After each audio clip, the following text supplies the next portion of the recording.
Mes chers compatriotes d'ici et de la diaspora, les graves troubles à l'ordre public intervenus ces derniers jours dans notre pays,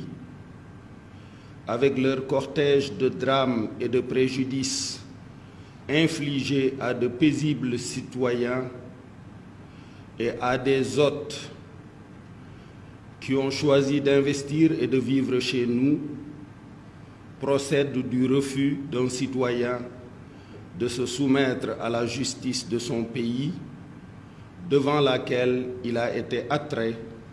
par une plainte pour viol présumé déposée par une autre citoyenne d'égale dignité et d'égal droit. Je voudrais présenter mes condoléances aux familles des victimes, ainsi qu'à l'ensemble du peuple sénégalais, et convoiter d'Allah qu'il les accueille dans son paradis le plus élevé. J'exprime toute ma solidarité et toute ma compassion à l'endroit des compatriotes et hôtes qui ont subi des dommages dans leurs biens et dans leurs personnes et exhorte l'État à les secourir au mieux. J'exprime toute ma fierté, toute ma reconnaissance, toutes mes félicitations à nos forces de sécurité et de défense, les meilleures au monde, pour leur professionnalisme, leur courage, leur sens de la mesure et de la responsabilité qui ont permis de contenir des assauts d'une violence inouïe avec une admirable maîtrise. Conformément à la recommandation prophétique faite à tout musulman d'être solidaire de son frère qui subit une épreuve, qu'il ait raison ou tort, je voudrais exprimer ma solidarité à mon jeune frère Ousmane Sonko, frappé par une terrible épreuve. S'il sait que les accusations portées à son endroit par la citoyenne Adji Sarr sont infondées et ne sont que le résultat d'un complot ourdi contre sa personne, je l'invite à faire ce que je fis en son temps, c'est-à-dire déclarer solennellement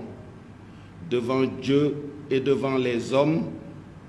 que d'ici à l'extinction du soleil, aucune preuve ne viendra étayer les dites accusations. S'il ne le peut pas, je lui recommanderai alors de se repentir,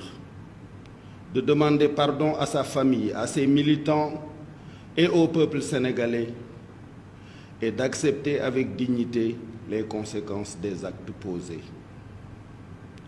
Depuis le 1er novembre 2020,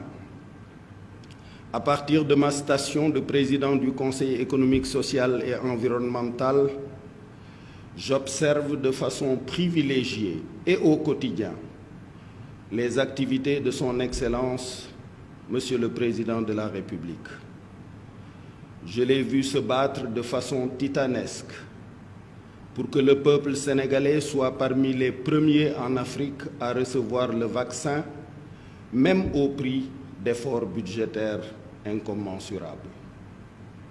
Je l'ai vu plaider avec autorité auprès de ses collègues du G7 pour que la solidarité internationale à l'endroit de l'Afrique soit à la hauteur des enjeux pour venir à bout de cette pandémie qui révèle notre commune vulnérabilité humaine. Je l'ai vu insister pour que l'Afrique dispose de ressources financières conséquentes,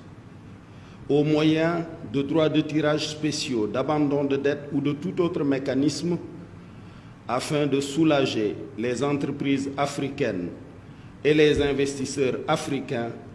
des terribles conséquences de la pandémie sur les fragiles économies africaines. Je l'ai vu donner des instructions pour qu'il n'y ait plus de retard dans le paiement des bourses à nos étudiants.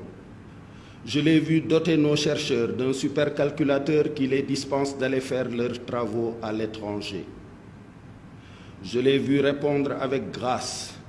aux sollicitations de ses collègues du G5 Sahel en contribuant de façon significative à la lutte contre le terrorisme djihadiste dans notre sous-région.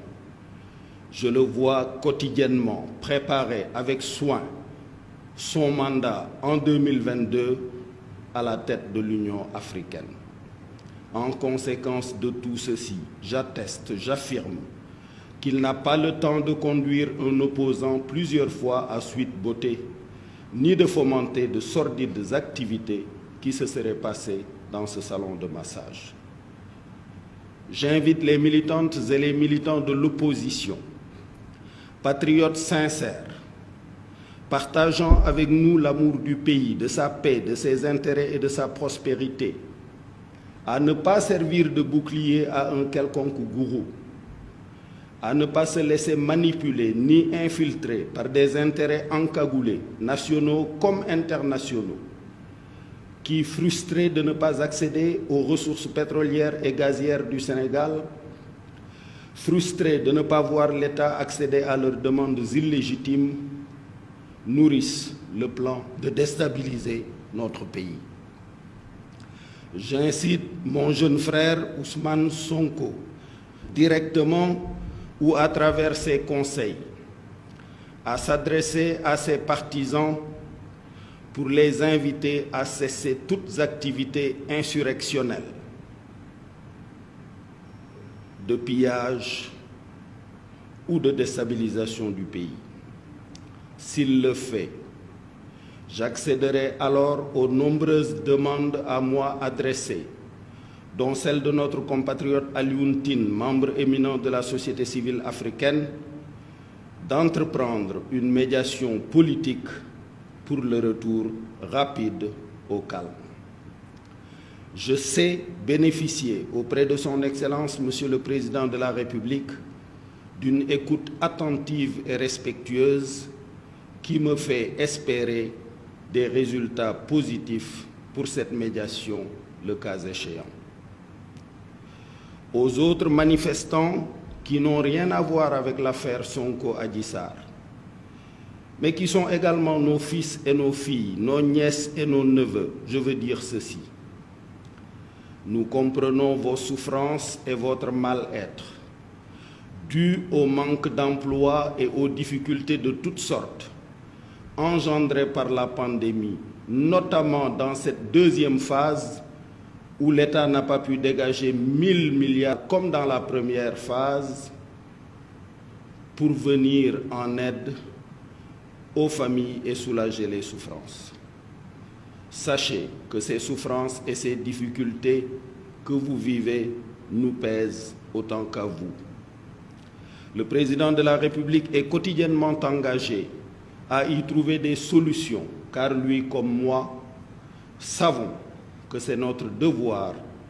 comme nous le faisons avec nos propres enfants, de vous nourrir contre la faim et de vous rassurer contre la crainte.